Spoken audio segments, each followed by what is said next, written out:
গতকাল শারজাতে বাঙালি অ্যাসোসিয়েশনের তরফ থেকে একটা আয়োজন রাখা হয়েছিল, গেট টুগেদার মতো। তারপর এখানে কৃষ্ণ গান হয়েছিল, কীর্তন হয়েছিল, সব বাঙালিরা একজোট হয়েছে, খুব ভালো লেগেছে। দেখুন এখানে বিভিন্ন প্রান্ত থেকে আসা বাঙালি, কেউ হচ্ছে মেদিনীপুর, কেউ কলকাতা, কেউ হচ্ছে বাংলাদেশ, কেউ দুর্গাপুর, তারপর কেউ বীরভূম, মালদা, সব বাঙালিরা একজোট হয়েছে। তারপর এই তিনটে বাচ্চা মেয়ে কী সুন্দর ডান্স করছে রবীন্দ্রসঙ্গীতের ওপর, খুব সুন্দর আয়োজনটা হয়েছে। এই যে তারপর ভুরিভোজ করতে বসে গেছি, এত লোকের আয়োজন। সবথেকে মজার ব্যাপার হচ্ছে অনেক নতুন নতুন বন্ধু পেয়েছি, অনেক পরিচিতি বেড়েছে। সত্যি মানে বিদেশে এসে যদি বাঙালিকে পাওয়া যায় না, একটা আলাদাই মানে আনন্দ লাগে। তারপর এই দাদারা যে এত পরিশ্রম করছে, তাই ওনাদের ভিডিওটাও তুলে ধরলাম।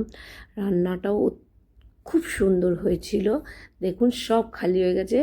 তারপরে এই যে মেয়েরা ছেলেরা মিলে বাচ্চাগুলো টেবিল টেনিস খেলছে। আমার মেয়ে তো খুব আনন্দ করেছে, এতদিন একা একা পড়ে গেছিলো।